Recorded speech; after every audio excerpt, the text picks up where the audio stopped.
So, good morning, good night, good evening, depending on where you are in this world, and welcome to another interview of the Shield Dude on a Couch. And today, I have a member from the band Alkaloid. I have Florian, and Alkaloid, for people who have not listened to it, is a progressive metal band that's been around now, I think, 10 years now. Yeah, 13 officially. Something like that. And they put out a few albums, but this Friday, the 23rd of January, they're putting out a very special performance album that they did in the Netherlands. I believe it was 3 days. And the album's called Back Out of Bounds. Bach. No, back, back. Bach, Bach. I have a friend that loves classical music, so I'm sure I'll send it to him so he'll be like excited. So, Florian, how are you this fine Sunday? I'm very good. Thank you very much. And thanks a lot for having me and having us, giving us time on your awesome channel. It's an honor and a pleasure. And I'm in quite good spirits because we just played 3 shows last weekend, just to show that we're still around and that we still exist. And that was a huge pleasure as always. So yeah, we are around and we can't wait for this album to come out and to move on towards the next one. Where did you guys play last week? We played 2 shows in Germany and one in Switzerland. Okay. But it wasn't without the whole orchestration, or did you have like the full No, it orchestra? was it was just the band. So the Bach shows was really a special thing outside our normal yeah activities, let's say, and we really liked that we could embrace also guest musicians for this project and to do things that we wouldn't normally do. Also playing, music from a composer that has been dead for centuries is not something that was on our radar until we got approached by this Bach festival in Dordrecht, which is a city close to Rotterdam here. So yeah, we like adventure always, and this was a great opportunity to try out something that we never thought we would do. So yeah, that was awesome. That's also so. The idea to do this concert where you're playing some reinterpretations of music by Bach, plus you're playing some of your songs, and I think there's some new songs on this album as well. Right. I wrote one quite large new piece of 10 minutes, which was written with the the ambition to summarize what is going on in this project in a new piece. So for me, that meant employing the composition techniques of Bach, which I learned during my studies of classical composition, because in daily life I'm working as a classical composer here, writing scores for orchestras and whatnot. So I've always been in both these worlds. And when it came to the question, what am I going to write as as one piece that kind of solidifies the encounter of these two worlds, I knew immediately I don't want to copy the musical style of Bach because you can only lose. Nobody can do that better than the master himself. So instead, I decided to use, let's say, the musical structures and the composition techniques of the time, which is mainly polyphony, meaning that you have one melody that appears at different times in different parts that are all of equal importance. And while one part imitates the same theme, the next part goes on to do something else. So in that way, you get a very layered, polyphonic, yeah, kind of symphonic sound. And what I wanted to feature is how these techniques and these textures that have their origin, centuries ago, would work in the context of a metal band with our own aesthetics and scales and harmonies and stuff. So it was an interesting nut to crack for me. And what came out is the track "Haunter of the Void," which was the first single from the live album. And besides that track, we also took the opportunity to play a piece called Beneath the Sea, which initially was a commission for a big band with soprano, which I wrote immediately after I wrote Cthulhu, based on a riff that Hannes Grossman gave me. So the piece is, a few years old, but it was played only once by a big band, and since the material of that piece is so clearly further development of the material of Cthulhu, the piece became like a prequel to Cthulhu, and we had two amazing sopranos and four classical players as well. So it was a perfect opportunity to also show this piece, and we just played it now only as a band on these concerts. Us trying out how we fare without the classical people. But yeah, so it's in that sense, the album is more than just a live album where people hear the songs they already know, basically how they are on the album with a few mistakes added. No, it's different versions of everything. So we have three substantial Bach pieces. We have one completely new piece. We have one song that we have never shown, which is Beneath the Sea, and we have a couple of Alkaloid tracks that are tracks from our albums, but where we used the opportunity, since we had all these guest musicians, to feature the more symphonic part of it, and where we could work with multi-part harmonies and with strings taking over certain layers of the music, and also rocking along with our brutal metal stuff. So that was a real pleasure to see also and to do with all these crazy people on stage, which, they're classical players, but they are as fierce and merciless as metal musicians are. And that was really such a pleasure. I know the recording because I know it was one album, but did you? I think you played 3 nights. Yes. Never nights. Did you like? Is there in the recording? Is there like? Did you have from each night? Did you pick? Yes. So there are 8 tracks on the album, and the first 6 are recordings from the premiere in Dordrecht. And the last 2 tracks are from the second performance in The Hague, which was just a few days later. The reason were sometimes like sound questions that some tracks sounded better in one performance rather than the other.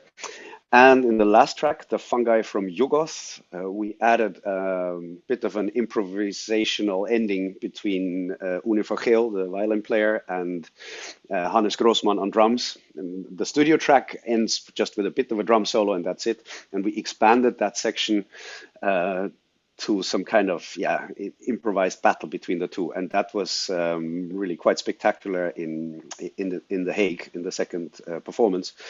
So yeah, we chose to use that from the second performance, but in our minds it was all the same show. So yeah, we harvested the best we could from the recordings we could make, and this is the result. But it was 3 shows, right? It was 3 shows. Yeah, there was a third show. From the third show are gonna be like why weren't we featured? No, I'm kidding. No, well, it's the reason is that for the third show we were missing cello, unfortunately, because she couldn't make it. So it was the concert still worked, but it was the repertoire was a little bit reduced. Also, the slot was a bit smaller on a festival. And yeah, in the end, we saw the best combination of tracks also is, well, the ones we chose from from the first 2 shows. That's good. And if you listen to it, like you will know it sounds like very cohesive. So how was it to take like a track from Bach, especially I think it's Allegro or Adagio that's like very like you added like because I know like the original composition is like very soft, like Right. how how did you interpret that when you were working on that? Like, did you have a vision to have it like be like that people can tell like, yeah, that's that song, but uh, with the metal infused. That's exactly what I was going for because in an encounter like this, where two very remote genres are trying to find a way, with each other, it's a bit like a yin yang kind of thing. Like in the yin yang symbol, you have a black side with a white dot on one side and a white side with a black dot on the other side, meaning that you have to find the one inside the other in order to really make a bridge and to bring them together.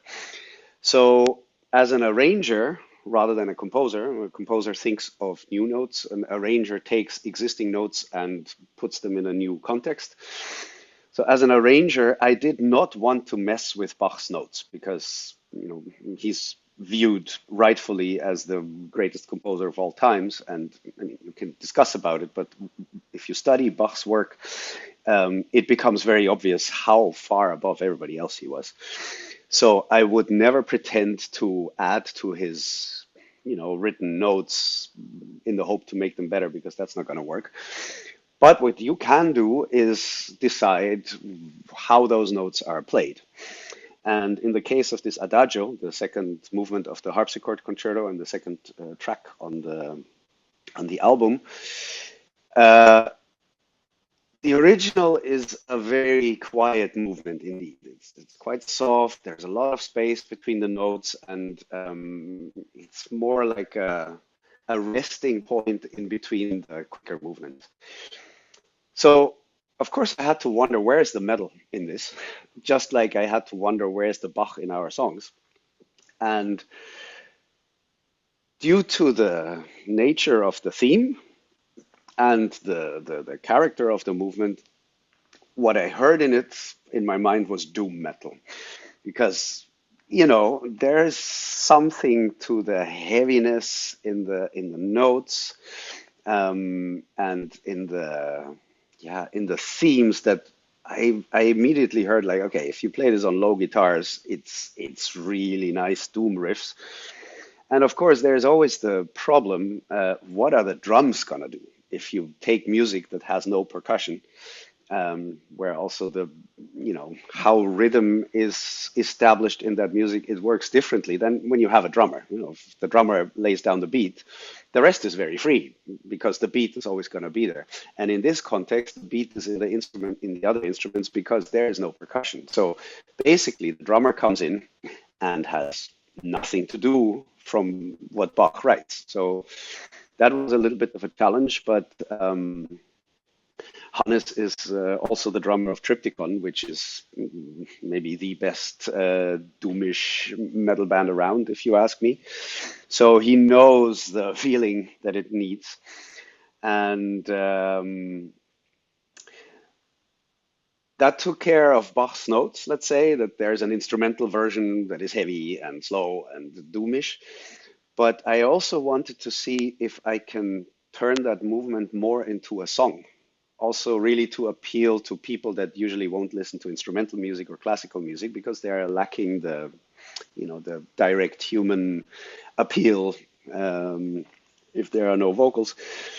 So I decided to add vocals, and the notes of what the singers are doing are basically the notes that the strings are also playing. So I just doubled the notes, but I added a lyric, which seemed appropriate, which is a poem from the time by an early German poet called Andreas Gryphius, who is roughly from Bach's time, and he wrote this poem called All is Vanity, which very much embodies the spirit of the Baroque times. And the message is basically no matter how grand we live and how big the cathedrals are that we build, at the end of the day, we're going to die, and it's all going to be in vain.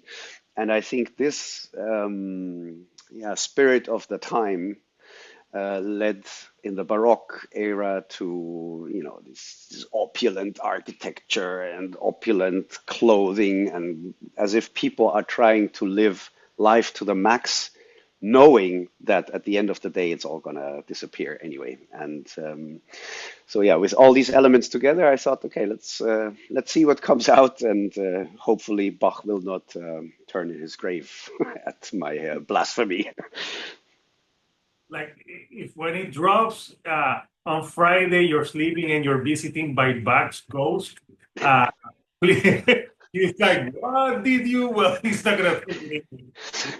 You do to my music. Yeah, well, I guess the poor guy is gonna be really busy. You know, he's installed as a ventilator in, in the afterlife because of all the terrible versions that have been made from his music. So hopefully we're a little bit above, let's say, the lowest level of what has been done to his notes.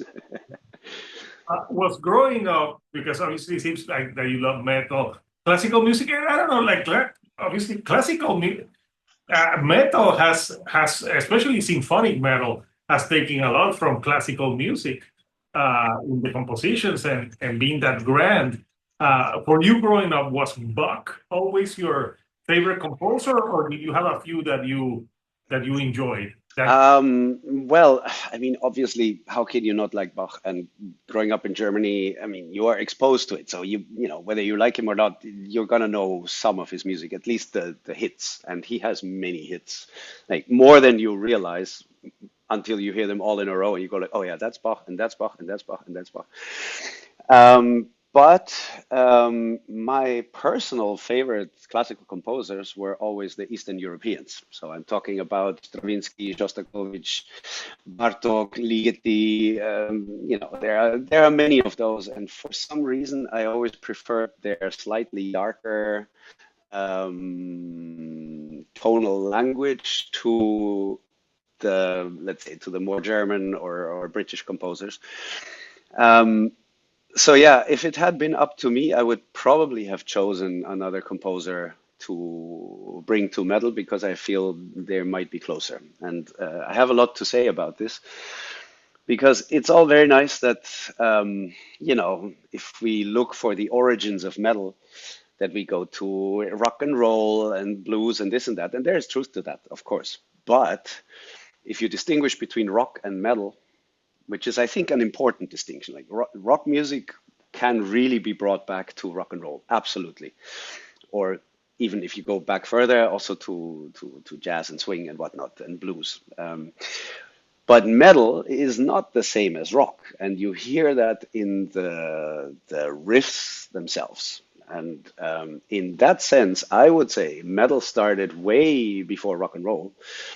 Concretely, there were pieces like, well, Mars, the Bringer of War by Gustav Holst from his Planet Suite. It's super famous, and the theme is dun dun dun dun dun dun dun dun dun dun dun dun. The piece is from 1911, I believe, and it was the direct inspiration of three tracks that defined metal history. The first one was Black Sabbath by Black Sabbath. I mean, that is the riff that started it all, right? The next one was Am I Evil by Diamond Head, which was a major inspiration for not just the new wave of British heavy metal that it belonged to, but also the thrash and speed metal that came after it. I mean, Metallica covered it and everything, and Diamond Head was super important. And the beginning section of Am I Evil is clearly linked to Gustav Holst's Mars. And the third one is Hell Awaits by Slayer, which again has an intro that is directly inspired by this piece from 1911. So if you look for the roots of metal, well, there's something there. In the same, was it the same year or maybe 1 or 2 years after the Rite of Spring came out by Igor Stravinsky, and the second movement of the Rite of Spring is among the purest metal there is, even though it was orchestra, but the spirit is completely there. And if you go back even further, Mussorgsky wrote Night on a Bare Mountain, for example, which, yeah, if you listen to it as a metalhead, you know it's metal. I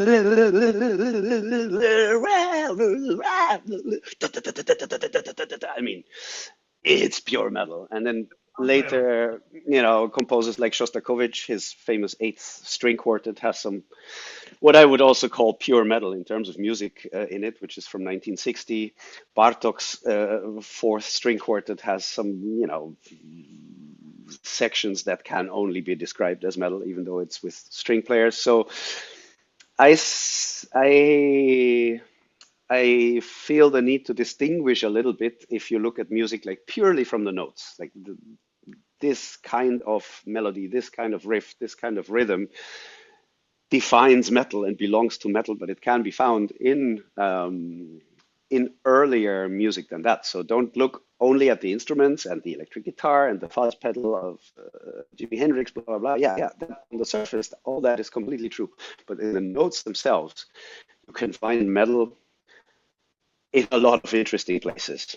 And I want to include also certain world music styles, for example, because I love, for example, gamelan from Bali, which is the fastest, most brutal incarnation of gamelan, and I got to play a little bit of that when I was studying, and it's Slayer, but on on some metal pots and stuff. And this this is recognizing metal in other places and in musical cultures that you think have nothing to do with metal is a huge pleasure. Like this is one of the ways that you can really combine different things with each other if you see there is a relationship in the DNA of the notes themselves, even though culturally they're like completely separate. But to me, at the end of the day, music, it's notes. Everything else is secondary. And as somebody who has to create music or who gets to create music, this is totally essential to me. That if you strip away the culture, the language, the history, whatever, you just look at the notes, you can see so many possible bridges that you can build between the most absurdly remote styles. And it's also a lot of fun to do this.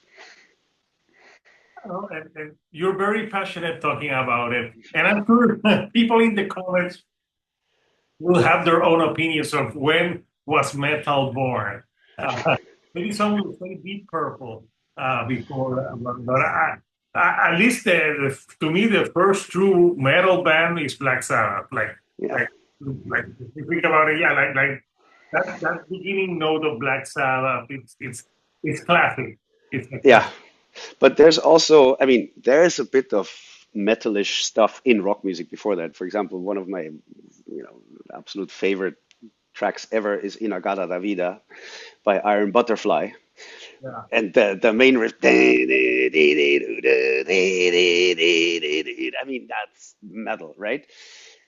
It's just that that band, for as far as I could hear, only had this one riff that was metal. And for the rest, their songs are sort of it's not this, not that. So it's not like they established a style. They wrote a song that has an absolute metal riff, but that it became a genre that is really, in my opinion, it's down to Black Sabbath.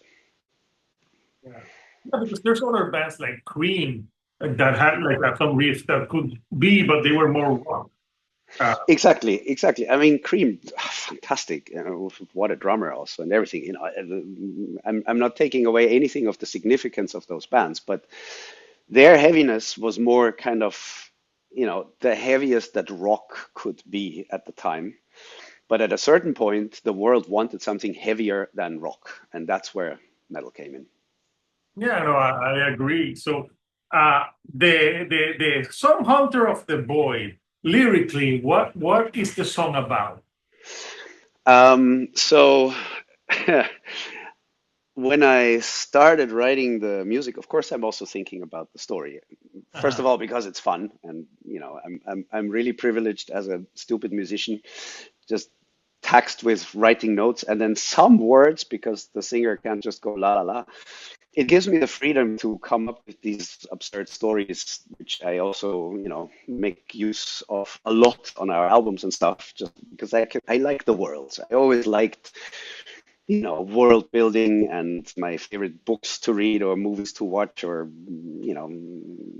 art to consume was always one where somebody is trying to construct the whole world. So for this one standalone track in a standalone project, I needed to come up with a story that works, and it always, or usually, it starts with just an image in my mind, and that image was,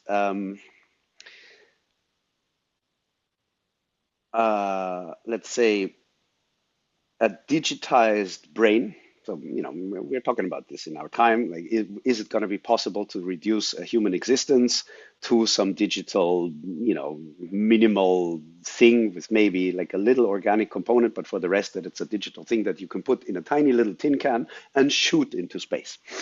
And what I found interesting is if you suppose that, okay, whatever, there was problems on Earth or not, but somebody shot that tin can out into space um, on a journey, who knows where, but equipped with a mechanism that if it hits another celestial body, so in other words, if it lands somewhere, that it wakes up and starts creating habitat there. So what I found interesting is not so much the technology, but if you are that brain that, for billions of years has just been, blindly flying through the void of space and then all of a sudden arrives somewhere, what is that like? If you wake up and you are completely alone, you're stuck like in a tiny little thing, you have very little to work with, and okay, there's only me here, there's nothing else. You're surrounded by emptiness, and nobody's going to come to help you. You cannot go back home because maybe your whole planet doesn't exist anymore. So you're stuck there. It's very frustrating in the first moment because you feel completely powerless and it's a ridiculous situation. So it would be very easy to say, like, okay, I give up, fuck this. But well, sorry about the language. Um, but then the survival instinct kicks in, and you think, like, okay, I'm here. I'll be dead anyway at some point, so I might as well extend my miserable existence by trying to make it last a little bit. So then this consciousness that is stuck in this little tin can, it starts converting the dirt in which it landed, little by little, molecule by molecule, into, it builds itself a bigger body and then it builds itself a habitat. And over time, it covers the entire asteroid or moon or, well, piece of dirt that it landed on. And at the end, it looks out into space and just watches everything else happen and play out, knowing that it'll hang there forever alone. So it's not about being like pathetic, but more about the question, how would you deal with such a situation if you find yourself in such a situation? What would be your motivation, or how would you handle something as hopeless as that?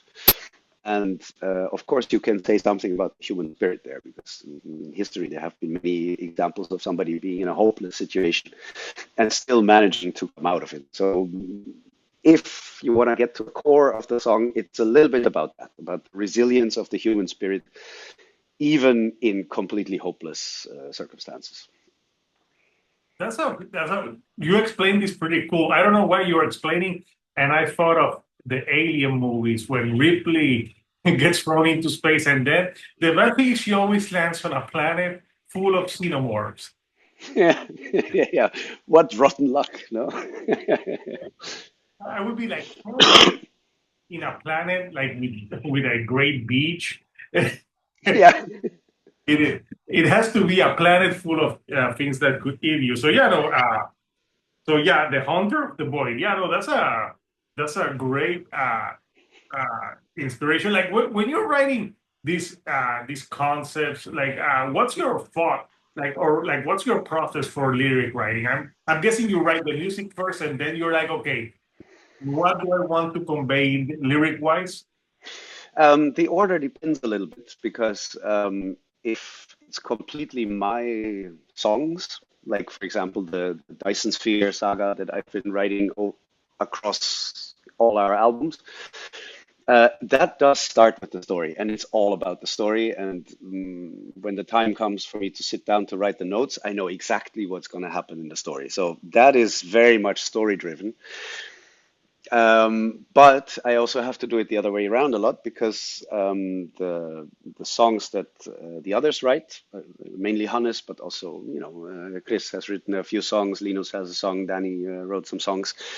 Usually those songs I get them as instrumental versions. I mean, occasionally Hannes or Danny back in the day will write the lyric as well, so my work is done. But usually for most songs I get them in an instrumental version.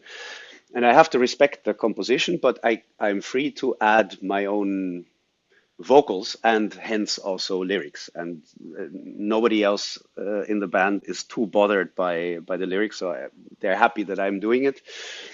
And I just have always had an overactive imagination, like since I was a little kid, and that's just how it is. So that means that my mind is constantly searching for things or imagining things, and it's just so much fun that you have a job that requires that, that requires you to just lie on the couch all night and space out as far as you possibly can, and then harvest ideas that you consider interesting enough to put in a lyric or in an album concept or in the artwork or whatever. So yeah, this is me basically just having fun and searching for the things I find most interesting. And in that sense, I'm purely an escapist, and I always have been, because some artists make it their business to use their art to comment on reality, and that's very valid. Some bands have a clear political stance or feel the need to reflect upon our reality in what they do, and that is very valid and very valuable as well. But the other approach is art that offers you an alternative to reality. And I think a lot of us will be able to relate to this, that, we have enough of reality. We're bombarded by crap that is actually going on all day long. And what we want to do in our spare time is not be,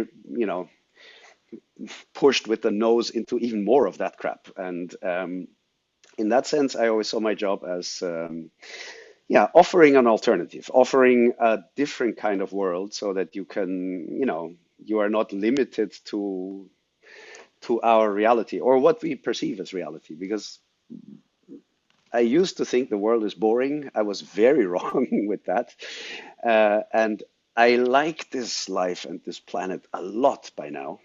It's just I have to blend out a lot of the crap that we do as humans on this planet. But if you just look at the planet itself and at nature and space and so many amazing things about our life on this earth, that inspires me no end. But I tend to want to focus on bigger things than human problems because honestly, yeah, we all have enough of those. And I'd much rather paint a picture of some world that doesn't exist, even if it's absurd, than to bore people with my personal problems in my lyrics.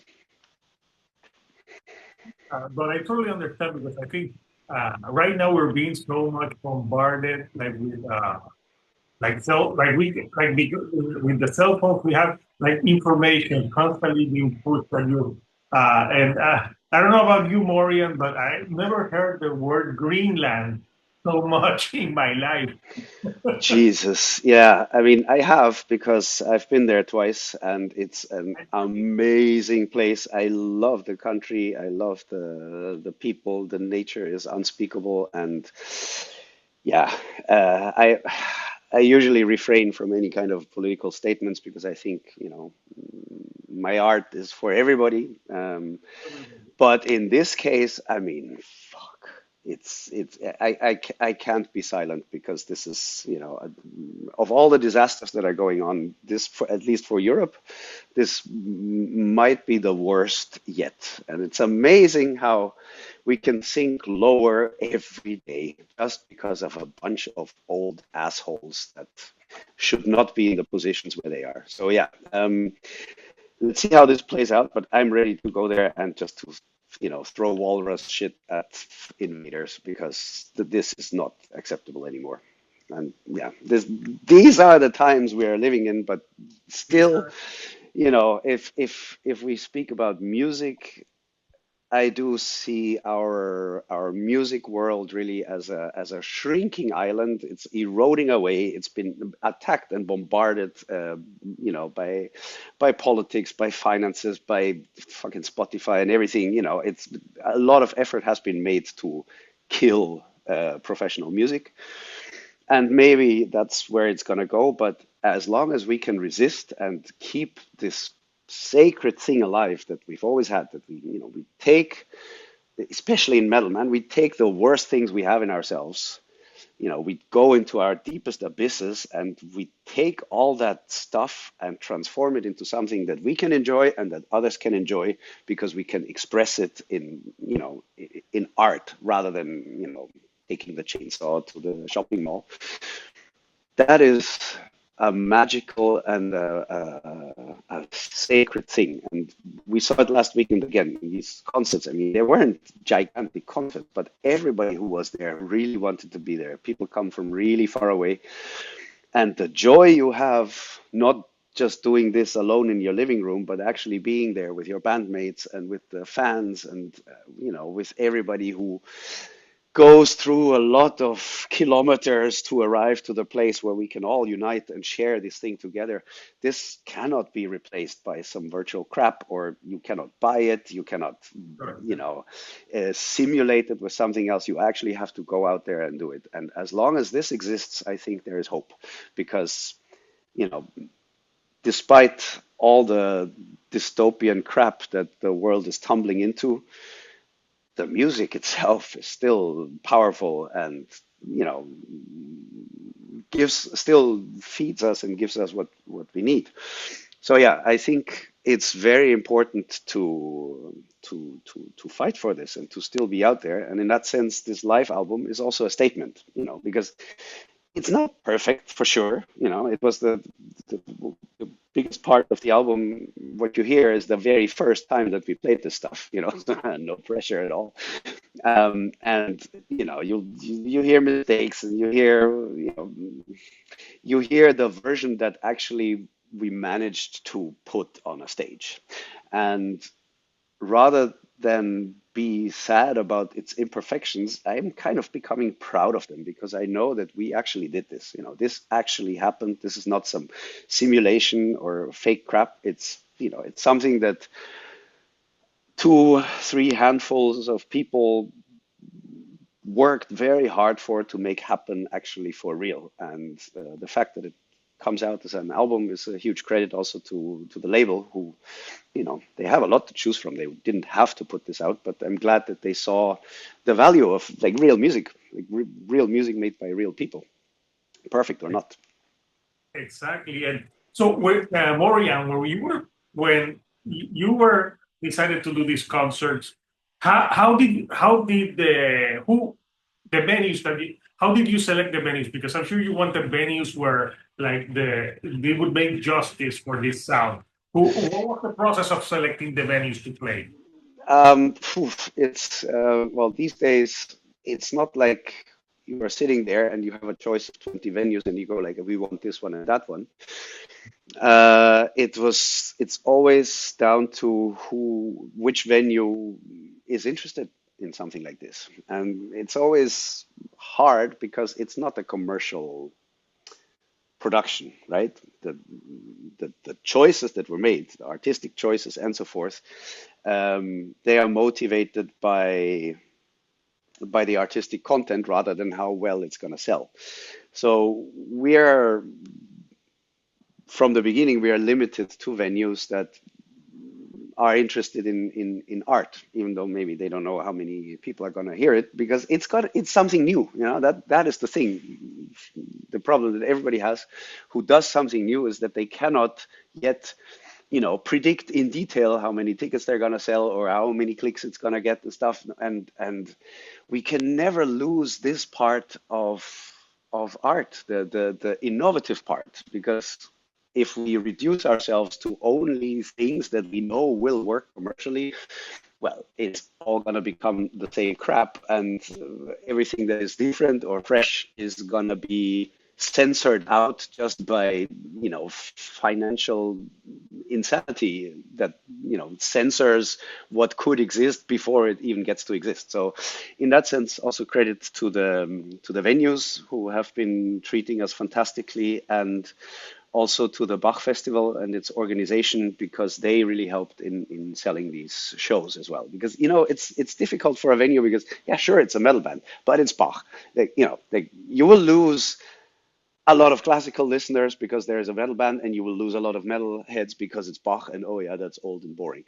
So in that sense, I'm afraid that what we do also as Alkaloid, it always involves a risk, because we like the adventure and we like to, yeah, we like to challenge ourselves. We don't want to do the same thing all the time. So yeah, in that sense, we are dependent on, yeah, also venues and bookers, programmers who, and labels, journalists who are open for this and who know that we need fresh stuff to feed our souls, and fresh stuff that is not artificially generated by finding the average next chord and, like AI does, but stuff made by people because they feel they have to express something. And yeah, in that sense, we would have loved, of course, to play this project more times, and we also applied to a lot of festivals and stuff. But you can see that barely anybody is willing to take the risk, and especially in a larger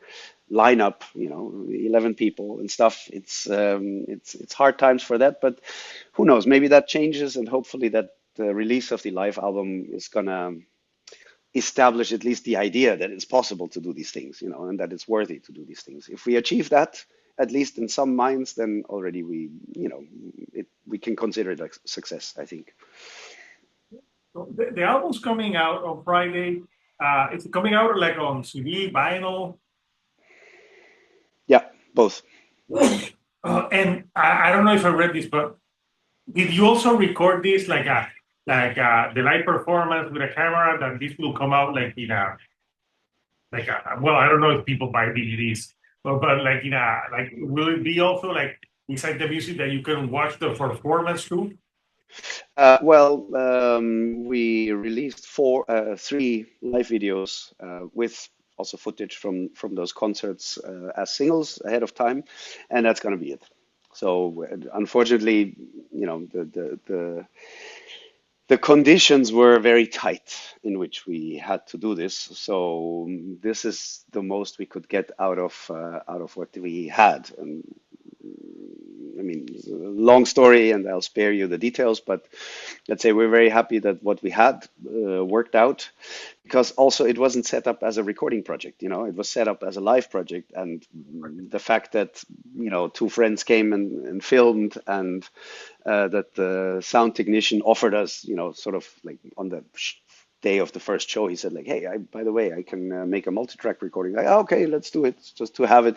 But it totally wasn't like, hey guys, today is also going to be like a film recording or like, a DVD recording, because honestly, it was just too much. It was so much work just to get the notes working on stage, and it's really a family production in that sense. Like, we did everything ourselves. So there was no budget to hire a film crew or to do this or to do that. It's really, we kept it among ourselves, and yeah, what we could do ourselves, that's what we had to do it with. And if you consider that, then I think we can be quite happy with what there was.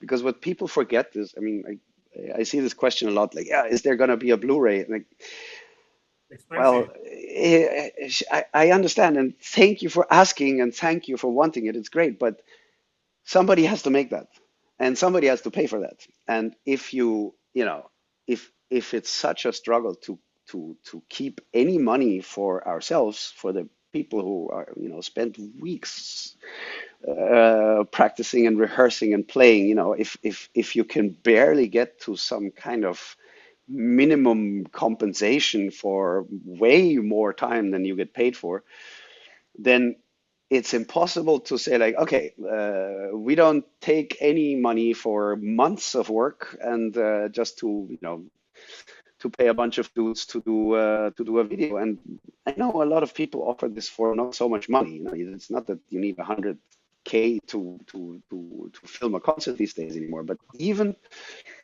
slight slightly higher expenses are an immediate problem these days because everything is so tightly calculated that you can just make it. Anything unexpected just means that you, from your private pocket, have to pay for that, and that's no longer possible because we can barely get by with what we do, and not because nobody wants to hear our stuff, but because of how the world has developed. So yeah, sorry, fans, but you're going to have to accept that this is really the best we can do, and we did everything we could, and this is it. And if you want more, well, the structures have to change a little bit because you can't create something out of nothing. And That is true. well, this is very much yeah, how it is these days, and it takes a huge effort just to play shows or just to put an album out.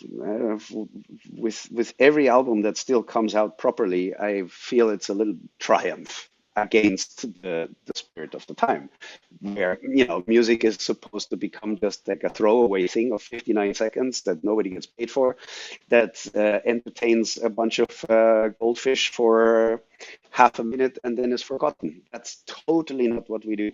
That's not why we are musicians. That's not how we've done it, and that's never how we're going to do it because the art that we like, and I'm speaking about us as musicians, but I'm sure it's true for our listeners as well. We like things that are timeless. We like albums that you can listen to 500 times and still discover something new. We like depth in songs, in lyrics, in concepts. And that requires a bit of time that you have to put into it. So we know that our songs are too complex to immediately grasp them after one listen. No, If that's, I mean, yeah, we no, all, I review albums, but if I will review an Alkaloid album, I have to spend time with when I have to review like prog stuff that's really complex. I have to take it in. If it's like a new metal record or something like that, I don't have to. I'm like that's easier to talk about. But if it's like a really complex album, because I'm not a musician, I'll say like I'll say what I like because I'm not gonna critique a technique because I can't play shit. It's like, yeah, but that's not relevant also. I mean, yeah. we don't make music for musicians. I mean, I guess we do in practice to a certain degree. But yeah, everybody is welcome to enjoy it. But it's just, I'm just saying, like, yeah, it might need a few spins because how many of our private favorite albums took a few spins before they really kind of blossomed in our minds. I mean, I know a whole bunch of bands that I hated in the beginning until I got used to what it is, and then all of a sudden the quarter dropped, and man, okay, this is fantastic. But I mean, there's a piece like one of the seminal pieces by Arnold Schönberg is called "Verklärte Nacht," Transfigured Night. It's like just before his 12 tone revolution started. And it took me, I mean, I always knew the piece, but it took me, I think, 30 years before I Wow. finally understood its brilliance and the choice of notes and stuff. Because, yeah, I had to grow until my knowledge and my ears were developed enough to really get what it's about. And then, man, I was over the moon. It was an incredible experience, and that was a piece that I had heard, dozens of times for the 30 years before that. So I like this because it's something that will have a lasting value as well. And that is out of fashion completely at the moment, but it's our only choice. What else are we gonna do? We have no alternative because we are who we are, and you always have to do the thing that you're best at. And for us, that is clearly that. We like substantial music, we like big ideas, we like bold approach of music that maybe you need some experiments, and maybe some of these experiments have to fail, but that's fine. I'd much rather have a failed experiment than that somebody doesn't even try. And in that spirit we will persist as long as it's possible. And sometimes the best music is the one that takes some time to sink into you. Like maybe you listen the first time and you don't hate it, but you're like you don't understand it, and then you keep listening and you hear different things that like yeah, I can hear like different details in the music. So Couchers, the album Back Out of Bounds is out September the 23rd via Season of Mist Record. So I'll post the link for people who want to pre-order, who want to listen to it, and all that stuff. I can tell you because I've already listened to it because that's the good thing about having a YouTube channel. You get sent stuff and you can listen to it, which I think is so cool. Because, like I get to listen to music before, so I can tell you it's an awesome. I wish I would have been there live to witness that, right? Because it's awesome and it's captured on the album. So Morean, like I know, like you're just gonna you're gonna put this out soon, but are you is Alkaloid already working on newer music? Yeah, yeah, definitely. Now that the album's gonna come out, also the work around the album is finished. We've played not super many shows, but we did play some live shows, and that means now the path is clear for songwriting. And there's already like a lot of stuff flying around, many ideas floating around. Like Hannes has, I don't know how many songs written because he writes a lot. So luckily in Alkaloid, we never have the problem of a lack of material. The harder question is what to choose for an album, because an album is only whatever 60, 70 minutes long, and if you make it too long you get complaints, which this is something I never understood. Like, there are too many songs on there. Well, you don't have to listen to all of them. Fuck off. And our problem, of course, is we are compulsive music creators, meaning there is so much we want to say and so much we want to try out that the space on one album is barely enough to contain years worth of ideas that want to come out. So that is the process. There's this bottleneck of this 1 hour of music that you have to distill everything down to and still say everything you want to say. And then you could say like, okay, then just make 2 albums a year and you're fine. And we would, was it not for the fact that, of course, you do all that work for nothing. The advance you get from the record label is, I mean, it's very welcome, but it's barely enough to cover the costs for, transport and cover and photos and mix, master, this, that. So that is the reason why it takes us years to make a new album. It's not because we are just sitting there and being lazy. It's that we have enough to say, but we all have to find the time to, and we're talking about months of work that goes into an album. And certainly for Hannes and also for me, and it's a huge thing, and you have to steal every single day that you work on such an album from your other work and your other life. And that is why we don't put out as many albums as we could, just simply from the creative viewpoint. And of course, in recent years the pandemic also really didn't help. So but this time around we hope it's going to be quicker before until a new album comes out. We'll work very hard on it this year for sure. Yeah, but I remember the first time I listened to Alkaloid, a friend of mine said, "Oh, you have to listen to the Malkuth Grimoire." The first, and I remember, and I listened to it, and I love the bass, and I was like, "Oh, this is like really cool," because even though you guys are like a progressive, there's like some funky bass lines that you put in, and so which is cool. Like I like that. So yeah, and I know the last album came out a few years ago, but you know what? I think it's better to take time and put out a great album than just keep constantly like putting stuff out. If it's not done, it's not done. That's the thing, huh? Because I mean, it's very easy to just record something and put it out, but that's not the goal. And we consciously set the bar very high because, it's not worth all the trouble if you don't go for the very best thing you can get together. So, um, of course, the next album can never be below the previous album. And so, you push yourself to the absolute limit. And, when you finish an album, it's like we don't hand it in before we know this is the absolute best we can do right now. Of course, next time you have to you have to try to grow, you have to try to develop. And of course, for all the work that we put into it, nothing's ever perfect, and you always know better in hindsight, like, oh yeah, that part was too much, or that didn't really work, or that could have been this, or this could have been that.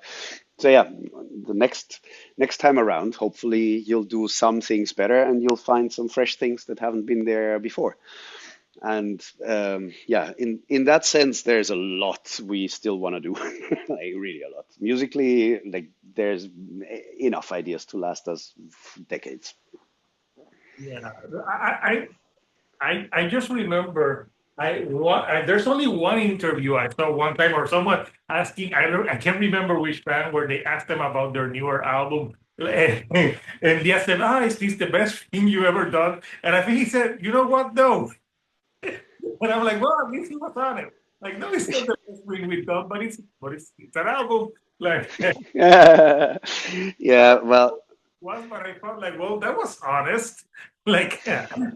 so it's I have to maybe explain about this feeling, because you can never tell objectively, certainly about your own stuff. Like, how good is it? What is the metric by which it is measured?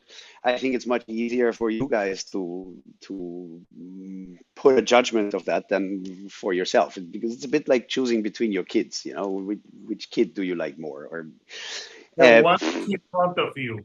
yeah, right, exactly. That's exactly it. So this conviction that what you're busy with right now is the best thing you've ever done. It's not about if it objectively is, it's about your motivation while you're making it. Because as somebody who for decades has been writing music almost every day, this is my daily bread to sit down and start thinking of things. Of course, you don't have the same level of ideas every day, and you cannot really influence that as well. I mean, you can influence what you do with an idea, but you can never decide to have an idea. You're always dependent on whatever comes flowing on the river of ideas when you're sitting there, but you're not, I am convinced the ideas are coming from somewhere, and we are just like a membrane through which stuff flows, and then, it resonates with us, and then we pick it and we make a thing out of it. But it's not something that you can control, like how good your ideas are going to be. Um, but whatever you work with, or however sick you feel, or doesn't matter, when you are creating something new, you have to be convinced that it's worth it. You have to feel like, okay, this wants to be made. Why? Because if you don't have that feeling, and you yourself already feel like, okay, this transition is like meh, or that riff, yeah, it's not my best riff, but let's leave it there anyway. This doubt and this awareness how of the weaknesses of what you are making, if you already feel it, everybody else is also going to feel it. It's like the public is not stupid. They can feel if something is genuine or not, and then they can still like it or not. But it's another thing if it really comes out of you, if there is an artistic kind of, or an emotional, mental necessity to create this thing. And you have to feel this necessity. And sometimes you have to work yourself into that state that you feel like, okay, this is the best thing I can really do. Because, as they say, you got to reach for the stars in order to reach the branches, right? You reach for the stars knowing you might not reach the stars themselves, but you reach higher than if you don't even try. So this is this thing about, yeah, it's the best thing we've ever done. It's because you have to be convinced of what you are making. If it is at the end of the day, there's a totally different question, but that's also irrelevant because, time and the world will judge. And just like you cannot decide to have an idea, you also cannot decide to write a masterpiece. If you try, and I mean, I've made this mistake when I was young. It's the best way to make sure that it's not going to be a masterpiece, but that it's some, convoluted brain fart that goes nowhere. That's the way to do it. I totally agree, Morean. So, Morean, I want to thank you for, first of all, taking time of your Sunday afternoon to chat with me. And you could have spent it doing something else, but you spent it talking uh, to this Puerto Rican here on the couch. So Couchers, the album's gonna be out in a few days. It's awesome. Support live music because we can't let AI shit take over music. Because at the end of the day, AI music is just stealing from other artists. So that Yeah. Yeah, much agreed. I even go as far as to say it's not music. It's something that it's make-believe music that is just, meant to work for 3 seconds until you forget it and take the next thing. It's throwaway garbage that maybe has a function there, but it's not music. And it's created in the exact opposite way of innovation and creativity. So yeah, forget that shit and keep supporting real stuff. And it's not a chore to be here. On the contrary, it's a huge pleasure. I really like your channel. So thank you very much for having us. awesome. And so Morian, before I let you go, anything you like to say to the couchers before we go? To the couches. Yes, that's what I call the people that follow me, the couchers. The couchers. Well, I am one of you. I mean, the most important thing in your house is a good couch.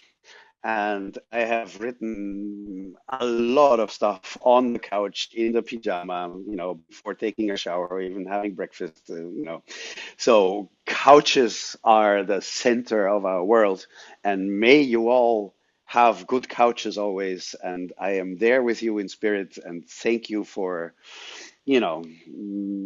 honoring us by consuming this interview and listening to our ramblings on your sacred couches. Couches forever. Couchers forever. So until next time, couchers, this is Hector, the shield dude on a couch, and I'll see you all right here on the couch. Thank you and goodbye.